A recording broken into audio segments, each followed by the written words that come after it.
Paranoid Sisters podcast is to talk about the victim's story and not to glorify any of the crimes. Warning. Paranoid Sisters podcast contains disturbing content, explicit language, and opinionated views. Listener discretion is advised.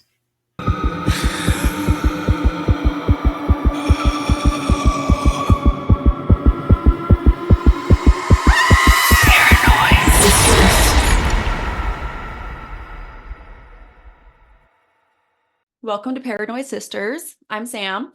And I'm Felicia. We have a wild and strange story to tell you all. This case started with a couple of city workers plowing snow after snowfall in Denver. And they end up finding 2 suitcases with human body parts stuffed inside them. But before we get into the grisly story, let's just check in. So, sister from another mister, what's happening? What was your week like? My week was busy at work.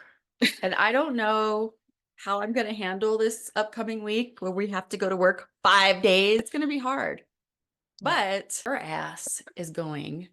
Yes, I'm going to Hawaii. And I'm really excited. We've already been once.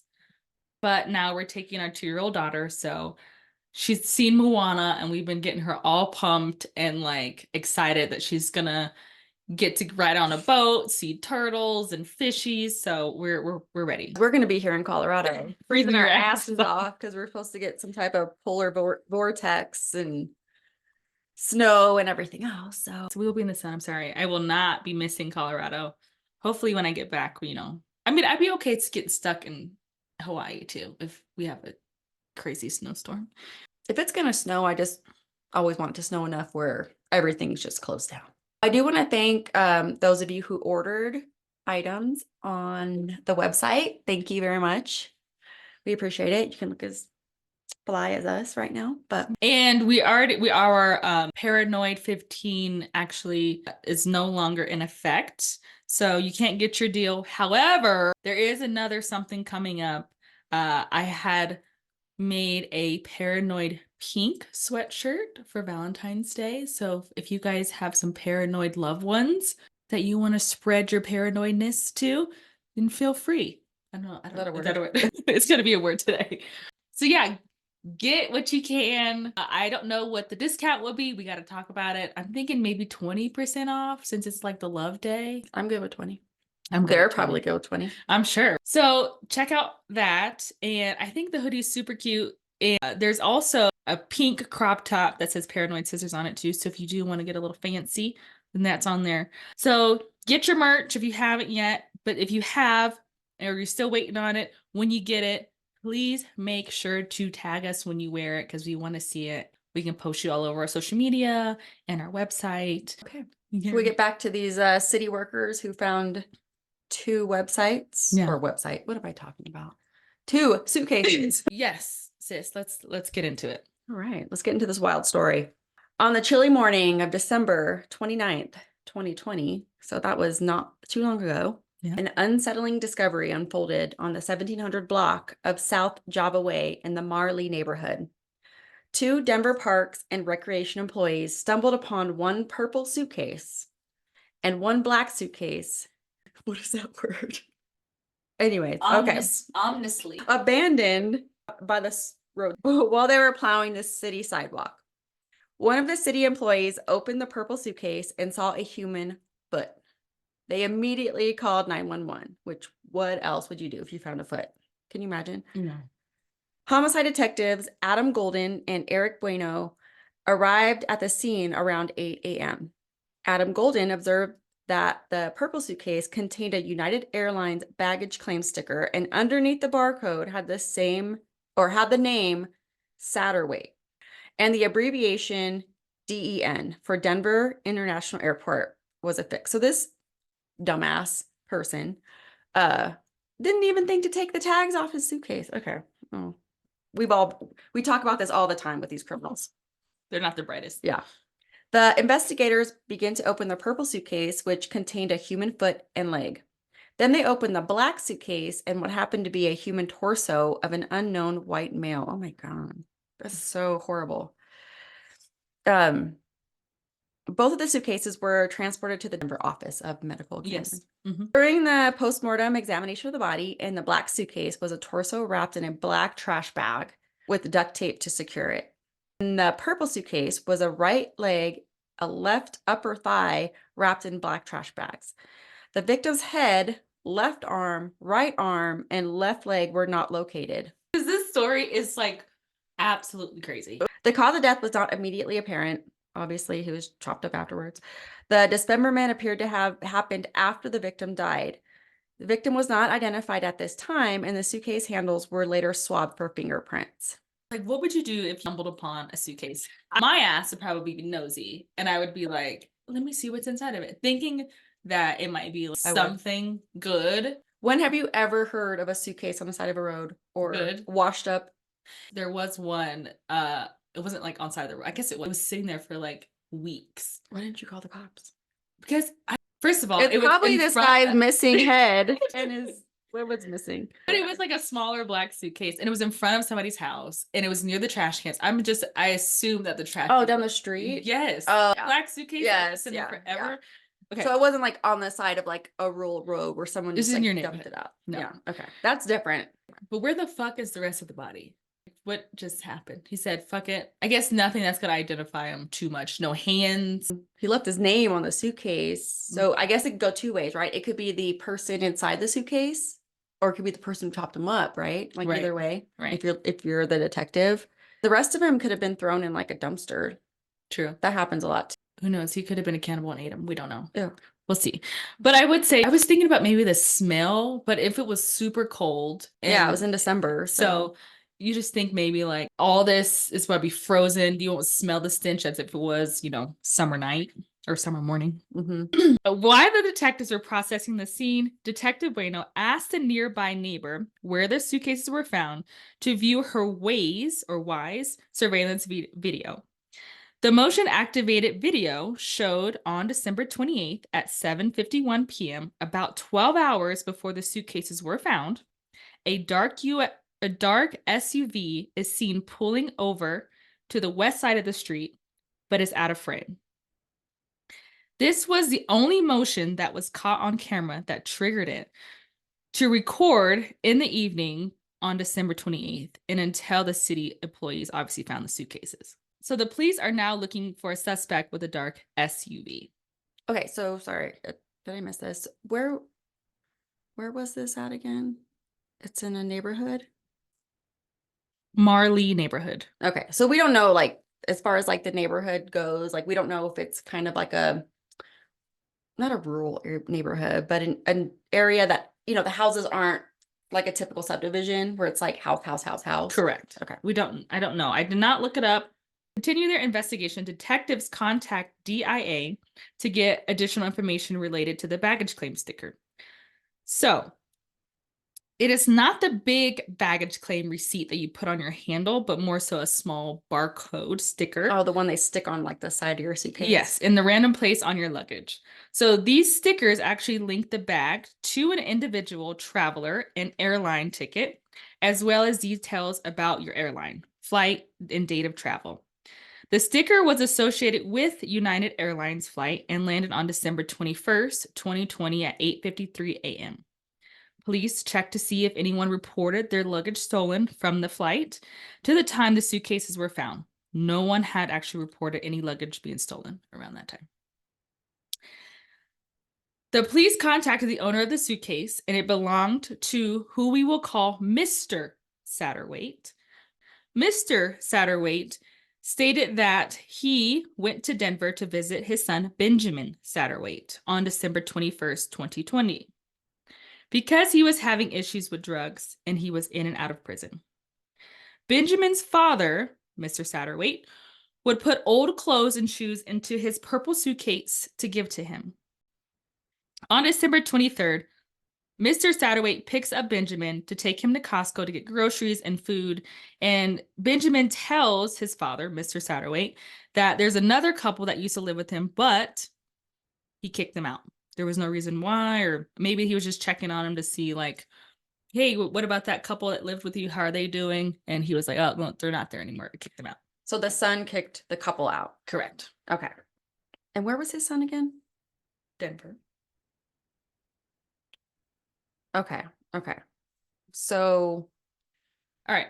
So Mr. Satterwhite flew in, I think it was from Philadelphia. I'm not sure. Don't mark my words. okay. To see his son. His son has a drug problem. Okay. So the dad came to visit. and give him some clothes, some food, groceries, because he was in and out of prison. Okay. So the son was in Denver. Okay. I'm on it. I'm on Still track. asleep, guys. Oh, Lord have mercy. Okay. Fast forward to January 1st of 2021 at 1:09 p.m., a 911 call comes in that there is a drug overdose. The same initial law enforcement and detectives, Eric Bueno, who responded to the body in the suitcase, responded to this incident at 2801 South Federal Boulevard, Unit 108 in Denver. When the police arrive at the unit, they cannot get an answer after banging on the door. The police then contacted the emergency maintenance to unlock the door. Once the door was unlocked, it was partially barricaded with furniture. Was this on purpose? We have no idea. However, the police were able to gain entry. They see no one in the living room, so they proceed to the next bedroom and find that the door was also locked. The maintenance guy obtained a drill and removed that lock as well. The police discover a woman lying on the mattress, and she appeared to be deceased. Next to her was a white male who was still alive, but appeared to be suffering from an overdose. So the door was barricaded. Who calls 911, right? I don't know if we know we don't know that. I was looking in the arrest affidavit, and a lot of that part was redacted. So I'm going to say maybe it could have been a friend, or it could have been, a neighbor. Who knows, right? Okay. We don't know.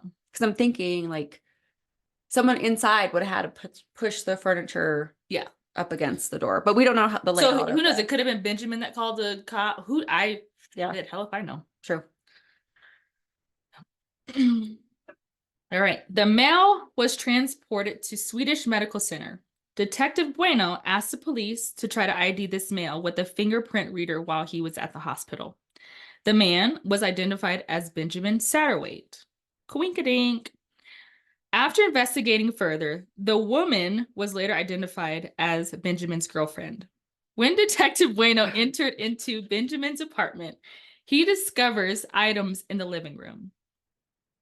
These items were black suitcase that is similar in appearance to the one that was recovered from the 1700 block of South Java Way, blood on the chair and the table, black trash bags with cushions that contain blood, mops and indications that the area was recently cleaned.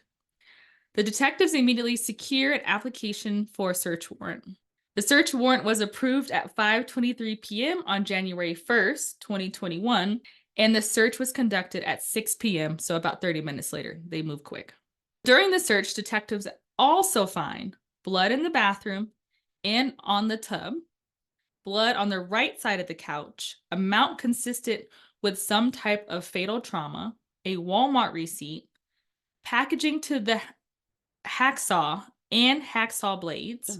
The receipt also had shown that purchase, was the saw and the saw blade, and that they were purchased on December 27th, a few days before the suitcases with the body parts were discovered.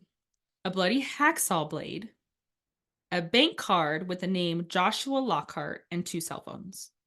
So they found the bloody hacksaw blade?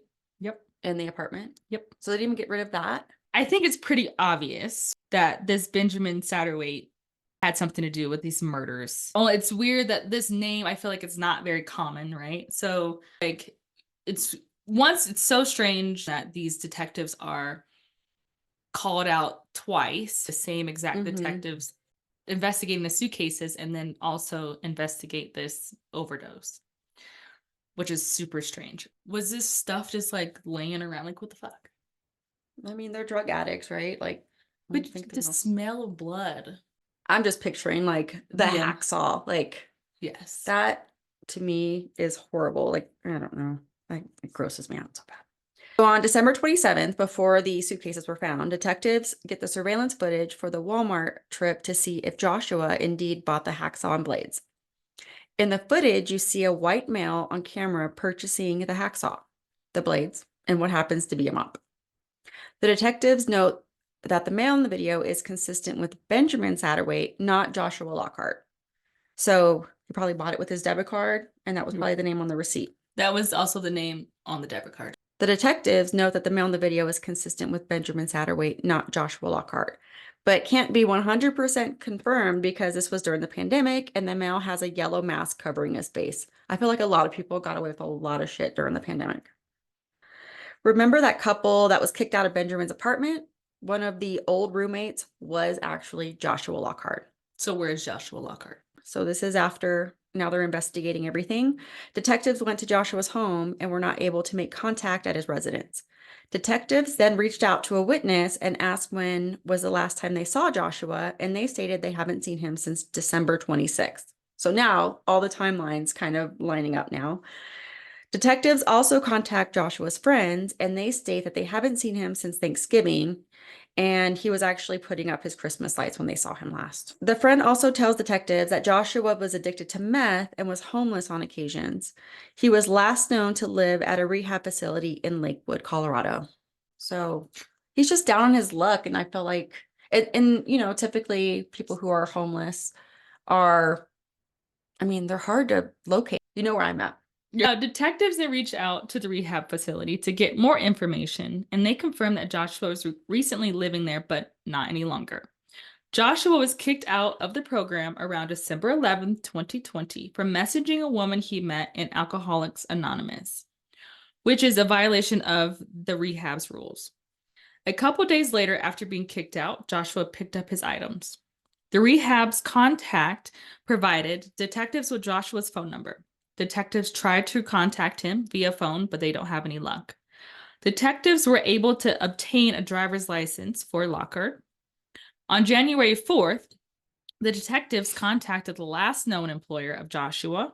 Joshua was hired as a construction worker. The employer tells detectives they work closely with the rehab facility to conduct urine analysis. The employer also stated that they had to let Joshua go because he relapsed on meth and failed his UA. The last time the employer saw Joshua was on December 26th at 12 p.m. because he picked him up to take him to a check cashing place since he did not have his ID. On Monday, January 5th, 2021, a day later, the detectives reviewed the forensic examination report of the cell phone, one of the cell phones that were found in Benjamin Satterwhite's apartment. It was concluded that the phone belonged to Joshua Lockhart. During the examination, investigators discovered texts between Joshua and Benjamin, and based on the conversation, the victim was killed before Sunday, December 27th at 9:35 a.m. On the other phone, because there was two phones that were found, the investigator identified as Benjamin's cell phone find a message conducted between Benjamin and Benjamin's girlfriend that says Joshua is toast. So investigators indicate this message as Benjamin killing Joshua. That's the only way I would take it. I mean, the guy's missing. After all the crazy shit you've already seen, yes, probably. After everything that's linked together. So this poor guy literally went, cashed his check. Probably for drugs, I'm gonna assume, based on like him already falling out of his rehab because of meth and then losing his job because of that. He's already in this downward spiral. So I'm gonna assume that was probably because he was probably getting drugs, and guess, you know, Benjamin might be able to supply him. I don't know. It's just crazy to me too, like with the text message of like two people contacting each other, knowing that someone's been killed, and it's okay. I mean, it's obviously not okay because now they overdose. So something, I feel like they're rehashing something to do that much. I mean, who knows too? Like I think maybe you're a drug addict. You just only think about one thing, which is drugs and how to get more. And maybe based on Joshua cashing his check, depending on how much it was, maybe Benjamin also could have stole that money from him or whatever. Use that bank card to take more money out. Who knows? To get more drugs, and that's probably why they overdosed. It's just sad. Addiction is horrible, and if you know someone who's addicted or you're addicted, please get help. And I know that's easier said than done, but yeah, there's resources out there. I totally get it. So everything that we just kind of talked through, everything they found in the apartment, the suitcases, the name on the suitcase, the matching suitcase, the hacksaw blade, the debit card. So this was enough to build a case, and law enforcement issued an arrest warrant on January 5th, 2021, and Benjamin was arrested on January 7th, 2021. Benjamin was not shy about criminal activity stemming back to 2013 via the CBI criminal report. So that's the Colorado Bureau of Investigation. So his criminal history contains illegal possession of drugs, DUIs, so multiple DUIs, fraud, illegal use of credit cards, vehicular assault, failure to report an accident, false impersonation, not appearing to court, parole violation, escape attempts, and the list goes on and on. So this guy is just, it's like slowly building up to murder and dismemberment, I guess, at some point. Drugs are a hell of a drug. Yeah, there you go. It's poetry right there. All right. Benjamin was arrested and charged for first-degree murder, possession of narcotic equipment, and tampering with the deceased human body. In November of 2021, Benjamin Satterwhite, he was 29 years old, pled guilty to second-degree murder in the killing of 33-year-old Joshua Lockhart. And as part of the plea agreement, Satterwhite will serve a prison sentence of 25 to 30 years. What the fuck? I don't think that's enough. Do you? No.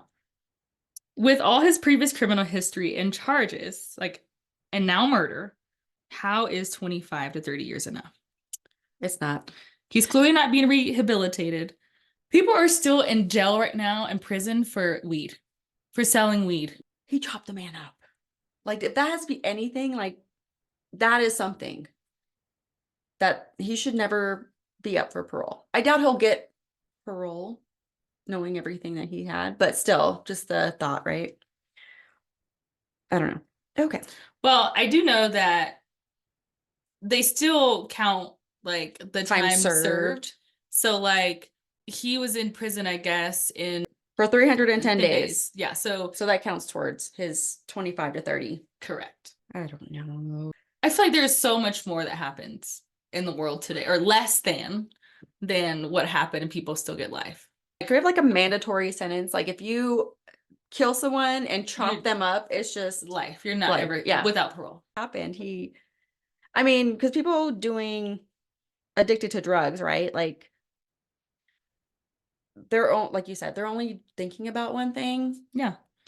And not clear-minded, I guess. He's not rehabilitated at all. I guess the only good thing out of that would be hopefully he's not killing anybody and dismembering them. Yeah. So he'll be getting out in 2050? Roughly, yeah. That's not that long from now. This was I think it's sad all around, though. Let's just talk about that. It's sad all around because not one, right, that lost his life in this story. You have his girlfriend because of drugs. Then you have Joshua Lockhart that also lost his life because he's dealing with drugs and people that are fucking nuts. And then, you have who knows what on his record that he has. Just dealing with all that shit. He's touched probably so many lives, and not the good way. Bad for his dad too. Yeah, he's just trying to do his help his son. And he probably feels helpless too. Can you imagine having a son who, is addicted to drugs? That there's only so much you can do. He just went there to. Yeah. And you're probably, as a parent, you're probably thinking I don't want to my son to lose his life to this shit, right? You're not thinking my son being on these drugs is going to hurt somebody else. And he clearly did that, which is, it's wild. Yeah. So as we normally try to do with every case, we try to talk about if it's a case of money, power, passion, or revenge. So what do you think it is? I think it's two things here. I think it's revenge and money. Well, probably three things then.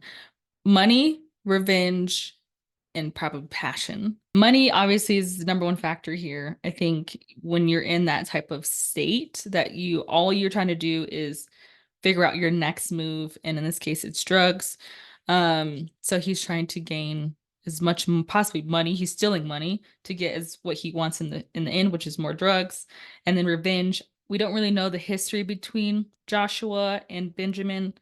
But obviously they were old roommates. They got kicked out of his apartment. And I think maybe that's some type of beef happened there. And then obviously his passion is drugs. So Yep, I agree with all those too. Money first, money to get the drugs, right? mhm. Revenge, like you said. We don't know the history, but he told his dad he kicked his two roommates out. Again, he could be lying. Who knows? Right. And then passion, because all he sees is one thing. Yeah. So before we wrap it up, I want to share a case that I've been following for a while now. It's in Denver, Colorado. And I thought there would have been a suspect, at least named, or someone caught by now. So there was a shooting in a restaurant. It was called American Elm, and it happened around 12 p.m. in the afternoon. So middle of the day, busy area, and no one heard or seen anything. Even the next door restaurant didn't even hear anything wild there. So the victims were Ignacio Gutierrez, and he was 58 years old, and Emerall Vaughn-Dahler, she was 34 years old. And they were both found dead inside the restaurant on April 24th, 2023. So the Denver police need your help.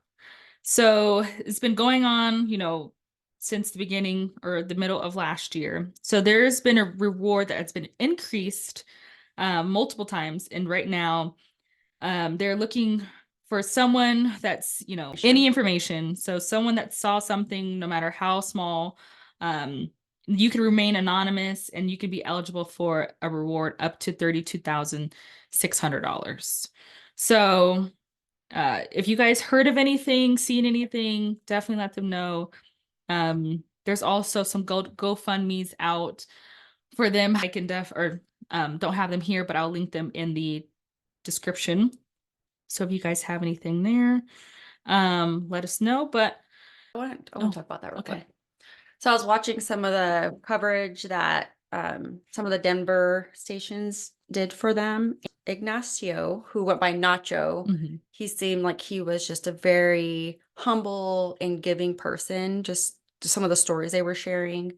And Emerall also was very passionate about her job. So it happened at 12. And the reason there were just two is obviously it was before They opened. Ignacio was in there kind of prepping for the day. And Emerald was actually there doing payroll and different things. So there's two families that are just heartbroken right now. And they're just really looking for any answers they can get. And even today, they haven't had any traction on that. So if there's anyone out there who has any information or heard anything, or who knows, and this is in like Felicia said, it's in the middle of like a neighborhood. Right. If you kind of know how Denver's set up, it's like, you might have a neighborhood and then a bar or restaurant. Yeah, and there was reporters that would speak to like other business owners nearby, and they did say that their crime was kind of high in that area, that I think a couple people they talked to that they have gotten robbed before, but like nothing to this extent. So yeah, anything that you guys have would be wonderful.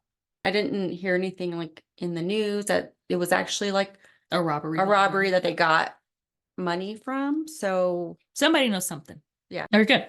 As always, if you haven't signed up for our Patreon, definitely go check us out because we are on there. You will get at $5, not a couple, I think it's stickers you'll get, and you'll get some behind the scenes you'll be watching if you do have the Patreon.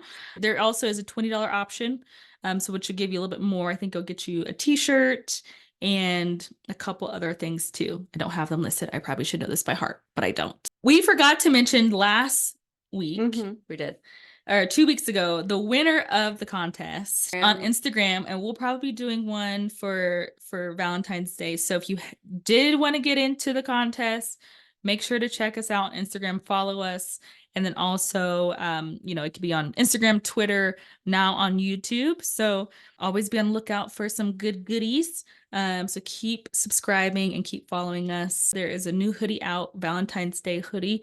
So it is super cute. It's pink and red, and I already got one. It's coming to me. I bought the puzzle. I saw that.